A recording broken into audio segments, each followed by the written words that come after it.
Allopath वाले की लगभग नकल दूसरे पैथी वाले करते हैं, इसलिए हम एलोपैथ ही के खामी को उजागर करने की कोशिश कर रहे हैं, उसका सॉल्यूशन भी देने की कोशिश करेंगे। तो मामला यह है कि एलोपैथ में कुछ ऐसी ऐसी भयंकर भयंकर खामी है जो बात चलती चली आ रही है, तो आ रही है। जैसे मिसाल के तौर पर डायबिटीज़ के मामले में ज़मीन के नीचे वाली चीज़, जिसके बारे में एक बात समझिए कि चिनिया बादाम ज़मीन के नीचे होता है, और चिनिया बादाम को कोई एलोपैथ वाला नुकसान तो नहीं बताता। वो लोग सिर्फ आलू से आगे बढ़ गए और जितना भी था सब फतवा लगा दिया कि जितना भी ज़मीन के नीचे होने वाली चीज़ वो नहीं खाई। तो उस चक्कर में गाजर के बारे में भी इन लोगों ने मना कर दिया था, लेकिन अभी हाँ लगभग 10 साल पहले एक रिसर्च आया जो गाजर में एक एंजाइम ग्लाइकोकाइनेज नाम का एंजाइम मिला जो इंसुलिन के सिक्रीशन में मदद करता है। तो ये एक अच्छी बात हुई डायबिटीज़ के मरीज़ के लिए। तो अब गाजर का ये लोग जूस पीने की बात करने लगे, जबकि गाजर का जूस पीने से 1000 दर्जा अच्छा है। उसको चबा चबा के खाया जाए, उसका रेशा फाइबर से भी तो फ़ायदा करेगा, और चबा के खाने में जो सलीवा जाएगा पेट में वो भी फ़ायदेमंद चीज़ है। तो बहरहाल अब जैसे कुछ डायबिटिक पेशेंट पूछते हैं कि हम सेब खाएं कि नहीं, तो डॉक्टर साहब मना करते हैं। तो सेब ही नहीं बल्कि कोई भी मीठा फल। तो मामला ये है कि फल में जो मिठास होता है वो है फ्रक्टोज, जिसके पचने के लिए कोई इंसुलिन की ज़रूरत नहीं है। बाद बाकी कोई भी ग्लूकोज पचने के लिए या सक्रोज पचने के लिए इंसुलिन मस्ट है। तो आप लोग इस फ़र्क को नहीं समझ पाते हैं, तो इसी चक्कर में जितना भी फल है मीठा फल सबको मना कर देते हैं। तो मीठा फल ही नहीं बल्कि हमने साइट्रस फ्रूट भी देखा है मना करते हुए, जैसे संतरा डायबिटीज़ वाले में बहुत फ़ायदेमंद है, लेकिन उसको भी मना कर देते हैं। आज एक साहब पूछ रहे थे केला की तरकारी के बारे में, तो याद आया कि डायबिटिक पेशेंट को डॉक्टर लोग जो है केला की तरकारी खूब खिलवाते हैं। काहे भाई? तो केला में आयरन है, इसको खाइए तो आयरन की कमी भी पूरी होगी। जबकि केला ऐसा चीज़ है कि खूब पकने के बाद ही खाने पर फ़ायदेमंद है। और कच्चा केला की तरकारी जो है वो पेट भरन हो सकता है, माने आप सब्ज़ी के तौर पर जो इस्तेमाल कर सकते हैं तो पेट भरन होगा, उसका कोई डाइजेशन में कहीं से कोई सपोर्ट न करके वो अनडाइजेस्टेड निकल जाता है। ऐसा ही तो सिर्फ तशफ़ी होती है कि हाँ आपने सब्ज़ी खाया है।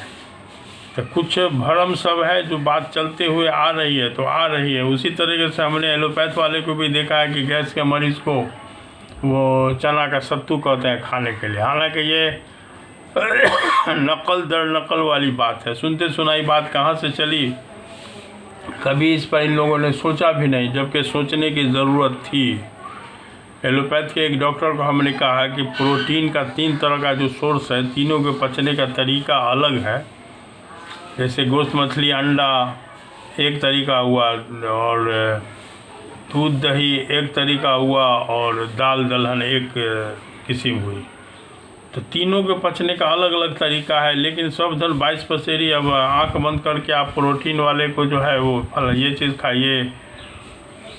दूध दही के लिए तो हर हाल में फल खाना पड़ेगा जो उसको आसानी से हजम भी करेगा और उसमें आयरन की जो कमी है उसको पूरा भी कर देगा। गोश्त मछली अंडा के लिए आपको हर हाल में हरी सब्ज़ी चाहिए।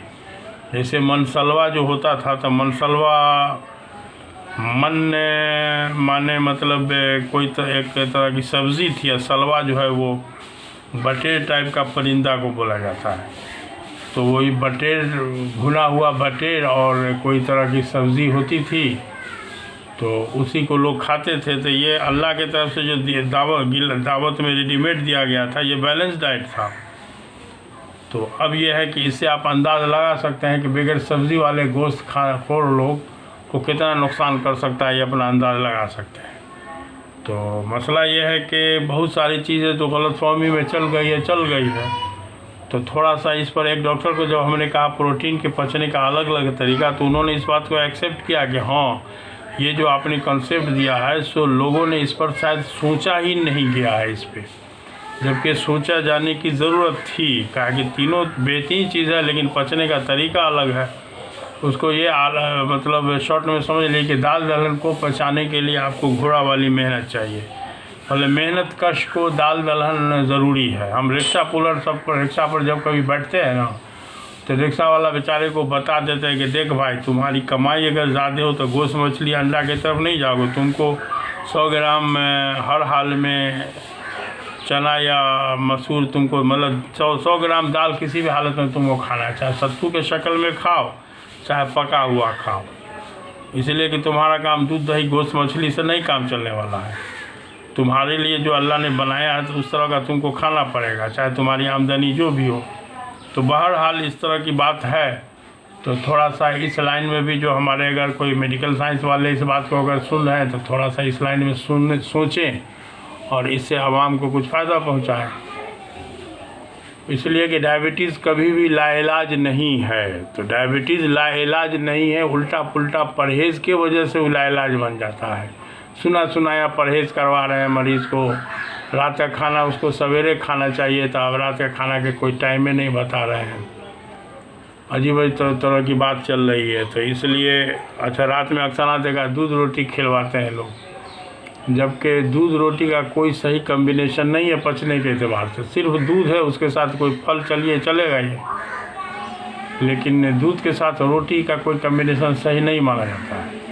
डाइजेशन के एतबार से आप खा के देख सकते हैं, किसी दिन नाश्ता में दूध रोटी खा लीजिए और दूसरे दिन जो दूध के साथ आप सेब खा के देख लीजिए। जिस दिन दूध रोटी खाइएगा वो दिन लगेगा 3-4 घंटा तक ढेकार होता रहेगा दूध रोटी का। जिस दिन सेब दूध खाइएगा तो लगेगा 1 घंटा के अंदर में पेट से दूध जो है पच के गायब हो गया। तो ये सब मतलब एक प्रैक्टिकल वाली बारीकी है जिसको समझना चाहिए। जब मुआलिज डॉक्टर लोग समझेंगे तभी ये मरीज़ को फ़ायदा पहुंचा सकेंगे। तो ठीक है, तब ठीक है। अब सब्सक्राइब वाला बात फिर दोहरा देते हैं कि आप इसको याद रखिए। हमारा तो चूँकि हम प्रोफेशनल नहीं है, लेकिन इसलिए नहीं बोल पाते हैं, बीच में रोक रोक के बोलने लोग बोलते हैं तो ऐसा हम नहीं बोल पाते हैं। अब है कि अब एक सीरीज़ हदीस से रिलेटेड सीरीज़ हम शुरू करेंगे, जिस हदीस के बिना पर हमको कैसे कौन से मर्ज़ का इलाज करने में एक सही तजुर्बा मिला उसकी बात बतावेंगे इंशाल्लाह। तो ठीक है। तो